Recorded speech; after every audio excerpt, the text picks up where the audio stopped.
Dune released today in theaters on HBO MAX where I saw it, and I thought it was near perfection technically, but very annoying as well. It was directed by Denis Villeneuve, whom also made Enemy, which I really liked, and Blade Runner 2049, and my opinion on that film is very similar to my opinion on this one. This movie looks near perfect for almost the entire runtime, aside from one scene in the trailers involving digitally putting an actor's face on a clone trooper body.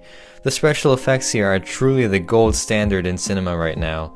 Not once did I doubt the existence of giant sandworms or floating bald dudes, and that is truly commendable. The music is also a big standout here, as expected from the great Hans Zimmer, and it very much improves any scenes it's in. The set design, costumes, and locations are also phenomenal, and I could definitely see this getting Oscar nominated for at least one of those things. The cinematography is pretty great as well. There are a lot of nice wide shots that let you take in everything put before you, while also taking in the actors' emotions. This film manages to not only make me intimidated by a floating bald man, but make me creeped out by him, particularly in one shot after a dinner scene, clearly helped by Stellan Skarsgård's great performance. In fact, all of the actors here do their absolute best for the most part, the standouts being Josh Brolin and Jason Momoa, and they do a pretty solid job for what they're given, but sadly, they aren't given much. Yeah, time for the... The writing here is not great, as, to put things simply, this is not a complete film. Dune is part 1 of 2, and that is the biggest flaw here, and by biggest flaw, I mean the ending, if you can call it that, is so sudden and misplaced. It's like it's made to make you feel dissatisfied. One character arc kind of ends, but aside from that we are introduced to characters and then quickly never see them again. Seemingly important events don't really have that big of an impact.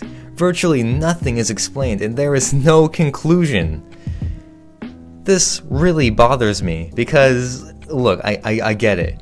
This movie cost a ton of money, and you couldn't risk filming both films at once, I understand. And now that we are definitely getting a Dune Part 2, what if we didn't? What do you have then? Dune is a nothing film because of its future sequel. There is no structure, no character, no finality, all simply because the film wasn't written as a film. Movies like it work perfectly on their own because the film was treated as a film first and not a trailer. This really bothers me because it is abundantly clear that a ton of time and effort went into this project. And I am still anticipating Dune Part 2, but in the end it all just feels empty. But aside from all that, some directorial decisions here are pretty odd. The actors here tend to mumble their lines a lot, and the mom character just whispers for the entire film. This usually isn't a very big deal, but it became pretty annoying when someone would be barely audible, and then we cut to Hans Zimmer music blowing out my eardrums. This film also breaks its own rules frequently, particularly a rule set up where these body shield things can only be pierced by a slow blade, and then it proceeds to be broken numerous times by fast things, like not even the things I think were meant to break the shields, I mean the regular old sticks we see them fighting with in the beginning. The characters swing these things as fast as possible, but it still breaks the shield. It was ridiculous how clear the plot armor was here.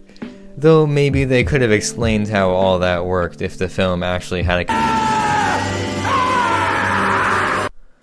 Dune looks great, and sounds great, and feels great, but in the end it's nothing but some cool visuals wrapped around a nonsense story carried by nothing characters. All of the above stripped of their satisfying ending due to a sequel we don't even have yet. This leaves us with a trailer of a film, a shallow setup for Dune Part 2. Half a story, half a film, half a rating. I give Dune a 5 out of 10. Here's it next to the Dune from 1984. A definite improvement on virtually every level, but still not too great. And here's it next to Denis's other films.